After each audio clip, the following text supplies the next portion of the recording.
नमस्कार दोस्तों, राधे राधे, सुप्रभात। कैसे हैं आप सभी लोग? उम्मीद है कि आप सभी लोग अच्छे हैं, स्वस्थ हैं और अपने घरों में अपने कामों में बहुत ज़्यादा व्यस्त हैं। तो दोस्तों, हो चुकी है सुबह की शुरुआत और सबसे पहले यहाँ करेंगे रसोई की साफ़ सफाई। और खाना मेरा बन चुका है क्योंकि हस्बैंड जा चुके हैं। इस समय वो बहुत ज़्यादा जल्दी जा रहे हैं क्योंकि मैंने आपको पिछले ब्लॉग में बताया ही था कि देवरानी की तबीयत ठीक नहीं है।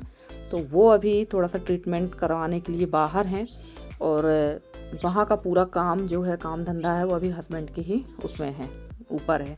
तो चलिए, वो तो जा चुके हैं खाना पीना खा के, और उनका खाना पीना करने के बाद मैं लग गई थी यहाँ की साफ़ सफाई में। तो आप लोग कहेंगे कि इतनी जल्दी खाना हो गया। तो भाई, जब सुबह जल्दी जाता है कोई तो जल्दी ही खाना पीना करना पड़ता है, क्योंकि हस्बैंड जी सुबह 8:30 बजे करीब निकल गए थे और रात को आएंगे वो 8:30-9 बजे की समथिंग। तो चलिए, मैंने लगा दिया था, खाना पीना बना दिया था और उसके बाद कर लेते हैं रसोई की लिपाई पुताई। क्योंकि मेरा था फास्ट, तो खाने में सिर्फ सब्जी रोटी ही बनाई थी मैंने, और मेरा फास्ट है। और चौका जो है हमारा जूठा हो चुका है क्योंकि गैस में ही खाना बनाया था। तो लिपाई पुताई कर लेंगे क्योंकि शाम को बनना है फलाहार। और ये वीडियो है तिल चौथ के दिन का। तो काफ़ी सारी सिस्टरों ने तिल चौथ बहुत अच्छी तरीके से मनाया है। वैसे तो हमारे यहाँ भी तिल चौथ बहुत अच्छे से मनाते हैं, पर मेरे ससुराल में जो है ना, तिल चौथ मान है, जिसकी वजह से इसकी पूजा पाठ हमने नहीं की है। और मेरे मायके में बहुत अच्छे से तिल चौथ जो है, संकट चौथ को मनाया जाता है। और मैं तो 12 मासी जो है गणेश चौथ का व्रत रहती हूँ। तो मैं इस दिन व्रत तो थी, पर पूजा पाठ मैंने नहीं किया था। और पूजा पाठ ना करने का भी दूसरा भी कारण था मेरा, तो आप लोग खुद समझ सकते हैं। तो चलिए, यहाँ फटाफट से लिपाई कर देंगे। और रसोई जो है मेरी बहुत ज़्यादा गंदी हो चुकी है, तो इसकी भी लिपाई पूरी पुताई करना है। पर देखिए कब करेंगे, क्योंकि ठंड तो जाने का नाम नहीं ले रही। ठंड तो इतनी भीषण वाली ठंड पड़ रही ना कि हालत ख़राब हो रखी है ठंड की वजह से हम लोगों की। और ठंड मेरे यहाँ बस नहीं पड़ रही, लगभग सभी जगह पड़ रही है। और इन दिनों तक तो ठंड काफ़ी कम हो जाती है, पर इस बार पता नहीं क्यों ठंड कम नहीं हो रही, पर काम हमारे रुकने का नाम नहीं ले रहे हैं। तो चलिए, फटाफट से यहाँ पर मैंने सारी लिपाई कर दी है। इसके बाद चलते हैं बाहर का भी चूल्हा लिपाई पुताई करना है, क्योंकि एक दिन पहले वहाँ खाना बना था और शाम को मैंने वहाँ की लिपाई पुताई नहीं की थी। सुबह उठकर सुबह के जो काम थे वो सारे कर लिए थे, और तुरंत में ही खाना बनाना पड़ेगा, क्योंकि 8:30 बजे जब जाएंगे तो खाना खाकर ही घर से व्यक्ति निकलता है। बिना खाए खाना नहीं निकल सकता है। और मेरे हस्बैंड सुबह जाते हैं तो वो दोपहर में नहीं आते, सीधे रात में ही आते हैं। तो यहाँ चूल्हे की भी पुताई कर देंगे। और ये पीछे वाली दीवार आप देख रहे हैं ना, कितनी ज़्यादा कालिक हो गई है। और सच कहूँ तो मेरी बिल्कुल भी हिम्मत नहीं हो रही इसकी पुताई करने के लिए, और काम अभी थोड़ा सा ज़्यादा भी है इस समय। और मैं सोच रही हूँ कि एक दिन में किसी मजदूर को बुलवा के उसकी हेल्प लेकर पूरे घर की लिपाई पुताई कर लूँ। आंगन की पुताई लिपाई तो दीपावली के समय से हुई ही नहीं है, क्योंकि जब लिपाई पुताई के लिए सोचो ना, मौसम इतना ख़राब हो जाता है कि लगता है कि यार फालतू है लिपाई करना। और आज भी, और लगभग 2-3 दिन से हमारे यहाँ धूप जो है बहुत ज़्यादा कम हो रही है, एकदम हल्की। जिस दिन का ये वीडियो उसी दिन से धूप कम हो रही है, यानी सोमवार के दिन से ही हमारे यहाँ धूप फिर से कम हो चुकी है। और आप लोग देख रहे होंगे कि यहाँ पर एकदम हल्की है और थोड़ी देर के लिए धूप आएगी और फिर हल्की हो गई थी। तो इस समय सूर्यदेव भी बहुत ज़्यादा लुका छिपी का काम कर रहे हैं। तो चलिए, यहाँ के अंदर बाहर से चूल्हे की पुताई कर दी है मैंने, और बगल वाले चूल्हे की पुताई नहीं करेंगे क्योंकि उसमें खाना बना ही नहीं था। और यहाँ पर क्या बना था मुझे तो खुद भी ध्यान नहीं है कि यहाँ पर मैंने क्या बनाया था। तो चलिए, यहाँ की लिपाई भी कर देंगे। और एक हमारी प्यारी सी सब्सक्राइबर है, उनका नाम है पूजा मिश्रा जी। तो उन्होंने कहा है, कमेंट किया था कि मैं आपके वीडियो रोज़ देखती हूँ, मुझे आपके वीडियो बहुत अच्छे लगते हैं, और मैं जबलपुर दमोह नाका से हूँ। तो बहुत बहुत धन्यवाद पूजा, आप मेरे वीडियो देखती हैं और आप दमोह नाका से हैं। और आपने कहा है कि दीदी आपसे मिलना है, तो बिल्कुल ज़रूर मिलेंगे। जब भी मैं जबलपुर आऊँगी तो आपसे मिलना ज़रूर होगा सिस्टर। और देखिए, वहाँ की लिपाई पुताई करने के बाद मैं बैठ गई थी यहाँ दाल धोने के लिए, क्योंकि काफ़ी सारी रिक्वेस्ट है, पापड़ आप जब भी बनाइए तो बनाना बताइएगा। तो यहाँ मैं धो रही थी धुली दाल उड़द की, और ये मैंने 1 किलो दाल ली है। तो इसको बहुत अच्छी तरह से साफ़ कर लेंगे, क्योंकि धुली वाली जो दाल होती है इसमें होता है बहुत ज़्यादा पाउडर। अब ये पाउडर किस चीज़ का होता है ये तो मुझे पता नहीं है। तो इसको लगभग 4 से 5 पानी मैंने धोया था, जब साफ पानी निकल गया तब मैंने इसको धुलना बंद किया था। और उड़द की दाल भी धुलना है, चावल भी धुलना है, और धुलना है मुझे मूंग की दाल। तो आप लोग सोचेंगे मूंग की दाल क्यों धो रहे हैं, तो वैसे तो मुझे छिलका वाली धुली दाल लेना थी मूंग की, तो वो मुझे मिली नहीं, मेरे पास छिलका वाली दाल थी, वही मैंने डाल दी है। तो 1 किलो दाल में 1 किलो धुली दाल, पापड़ की जो दाल होती है ना उड़द की धुली दाल में 1 पाव आप डाल दीजिए मूंग की दाल। 1 पाव से ज़्यादा मत डालना, यही रेशियो रखना, क्योंकि मूंग की दाल डालने से ना उड़द के पापड़ में अगर आप मूंग की दाल डालते हैं तो पापड़ बहुत नरम आते हैं। तो ये तरीका है। और ये मैं देखिए जिन सिस्टर ने मुझसे रिक्वेस्ट की है देखिए मैं उनका नाम भूल गई, उन्होंने कहा था कि मैं चावल के पापड़ बनाती हूँ दीदी, पर उड़द के पापड़ मेरे से बिगड़ जाते हैं। तो आप इस तरह से बनाइएगा सिस्टर, 1 किलो उड़द की दाल तो उसमें 1 पाव डालिए मूंग की दाल। तो ये दाल धो के सबसे पहले सुखा देंगे। और चावल भी मुझे सुखाना है, क्योंकि चावल का भी मुझे आटा बनवाना उसका। और चावल के आटे की मैं बहुत अच्छी रेसिपी आप लोग के साथ बहुत जल्द शेयर करूँगी। और सच कहूँ तो रेसिपी तो मेरे दिमाग में बहुत अच्छी अच्छी हैं, एकदम देहाती दादी की पुरानी रेसिपी, पर क्या करें समय ही नहीं मिल पाता है या परिस्थितियाँ ऐसी कुछ हो जाती हैं ना कि मैं शेयर नहीं कर पाती हूँ। पर इस बार सोचा है कि आप लोग के साथ ज़रूर शेयर करेंगे।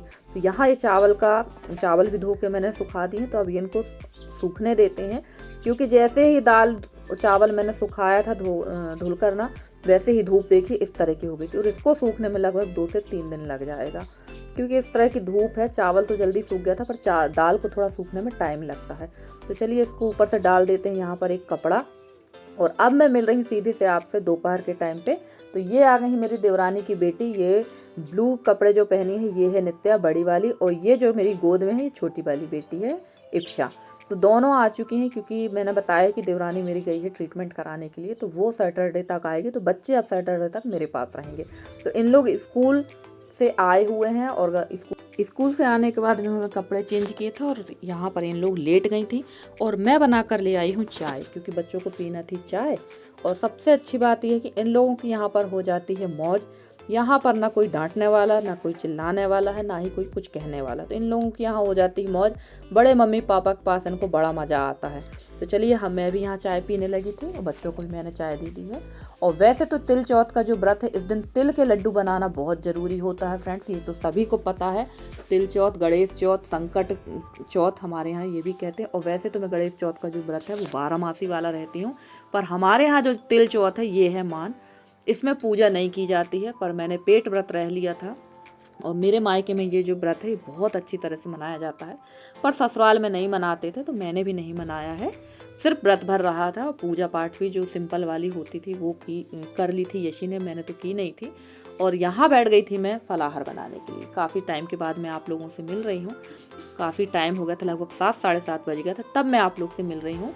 और गणेश चौथ की जो पूजा है हमेशा चंद्रमा को देखकर अर्घ देकर फलाहार किया जाता है। तो मुझे तो अर्घ भी नहीं देना था, इसलिए मैंने फलाहार बनाना स्टार्ट कर दिया है। और यहाँ डाल दिया था मैंने तेल, जीरा, मिर्च, और यहाँ डाल दिए हैं आलू। इसमें डाल देंगे मूंगफली और ढेर सारा धनिया, सेंधा नमक। तो मैं बना रही हूँ फलाहारी आलू बंडे, क्योंकि बच्चों की फरमाइश थी साबूदाना की खिचड़ी खाना, वो भी आपके हाथ। तो साबूदाना मैंने दोपहर में ही फुला दिया था, और उसके बाद में यहाँ मैं पहले ये बना लूँगी, और उसके बाद बनाएंगे साबूदाना की खिचड़ी।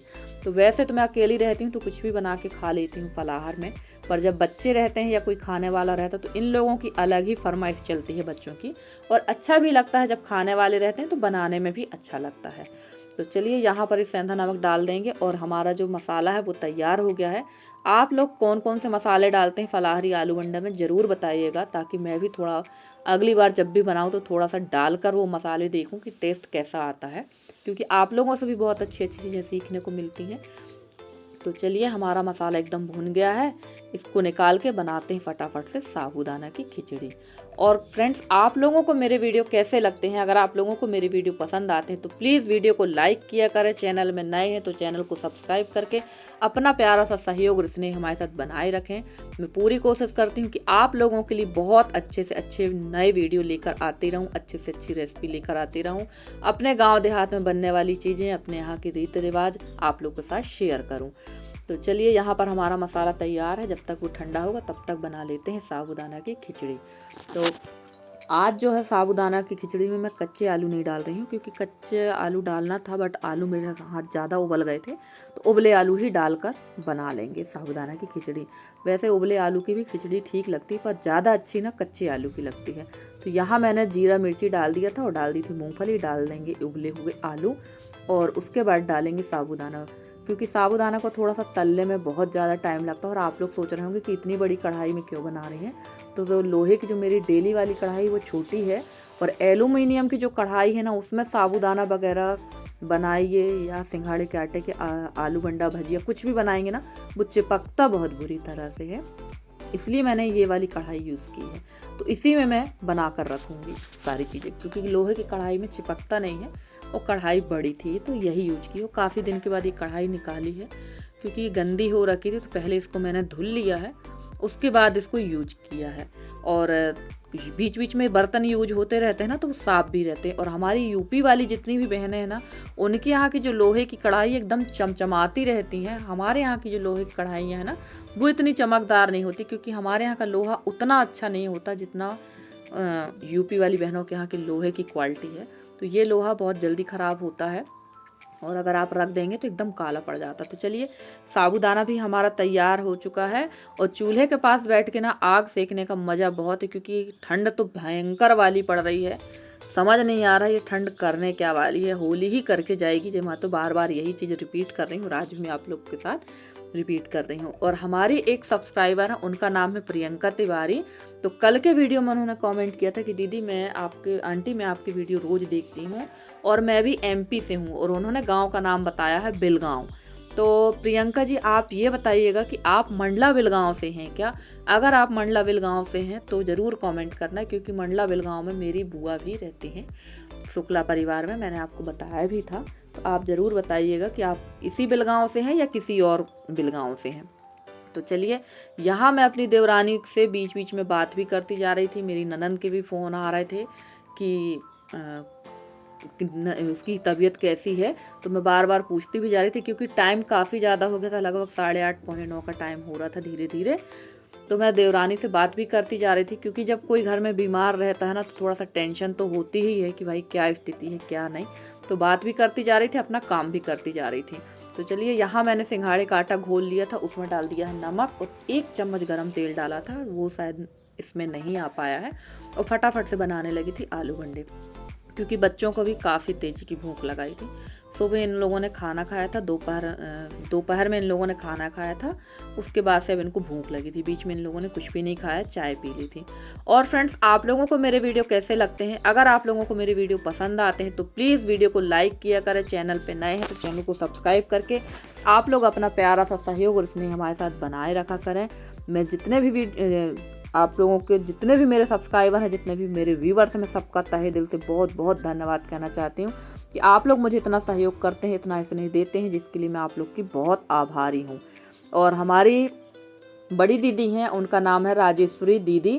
तो वो कह रही थी, निधि तुमको मेरे वीडियो मिल रहे हैं या नहीं, कमेंट मिल रहे हैं कि नहीं, वीडियो नहीं, गलत बोल दिया, कमेंट मिल रहे हैं कि नहीं, क्योंकि ना मुझे तुम्हारा कमेंट का रिप्लाई नहीं मिल रहा। तो दीदी, आपके और हमारी किरण दीदी के, हमारी प्रतिभा दीदी के, हमारी चंद्रिका दीदी के, जितने भी हमारी दीदी हैं ना, सभी के कमेंट मुझे मिल रहे हैं। बस थोड़ा सा मैं अभी परेशान हूँ, जिसकी वजह से ना मैं आप लोग के कमेंट का रिप्लाई नहीं दे पा रही हूँ। क्या है, बच्चे भी मेरे पास हैं, बच्चे भी सुबह 9 बजे स्कूल चले जाते हैं, और हस्बैंड भी जा रहे हैं। तो इस समय काम जो है मेरा डबल हो गया है। खाने पीने का काम तो जल्दी हो जाता है, बट साफ़ सफाई का काम हमारा रह जाता है। तो चलिए, तैयार है हमारी तिल चौथ की फलाहारी थाली, और हम लोग सब बैठ गए थे यहाँ फलाहार करने के लिए, और सब लोग करेंगे एक साथ फलाहार। उसके बाद चलेंगे कमरे में, इन लोग को थोड़ा बहुत पढ़ाएंगे, क्योंकि इनको अगर आप पढ़ने के लिए नहीं बोलेंगे तो इनकी तो मौज हो जाएगी, पढ़ना तो है ही नहीं। और आजकल के बच्चे, बहुत कम ही बच्चे ऐसे हैं जो अपने मन से पढ़ने के लिए बैठते हैं, बाकी तो किसी को कोई मतलब नहीं है।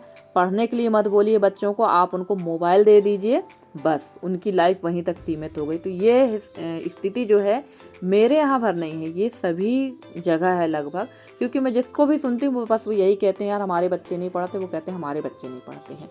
तो चलिए, यहाँ फलाहार करने के बाद हम लोग आ गए थे इस वाले रूम में, और कपड़ों की यहाँ खुली हुई है दुकान। तो फटाफट से सारी चीज़ें साफ़ करते हैं, और इनको बैठाला है मैंने डांट पीट के। तो देखो इनकी मस्ती देखो, ये सबसे ज़्यादा मस्तीखोर और बिगड़ैल लड़की है हमारे घर की। इसको किसी का कोई डर नहीं है क्योंकि ये सोचती है कि मैं इस घर की सबसे बड़ी मालिक हूँ। इनके बब्बा जी यानी हमारे कक्का जी ने कह दिया था कि ये इस घर की मालिक है, तो उसके दिमाग में वो चीज़ बैठ गई कि मैं सब कुछ मैं हूँ। तो ये किसी से नहीं डरती है और ऐसा कुछ नहीं है, ये सबसे ज़्यादा लाडली है, सबकी छोटी है, इसलिए इनको डांट नहीं पड़ती। तो चलिए फ्रेंड्स, मिलते हैं आपसे अगले वीडियो में, तब तक के लिए bye bye and take care.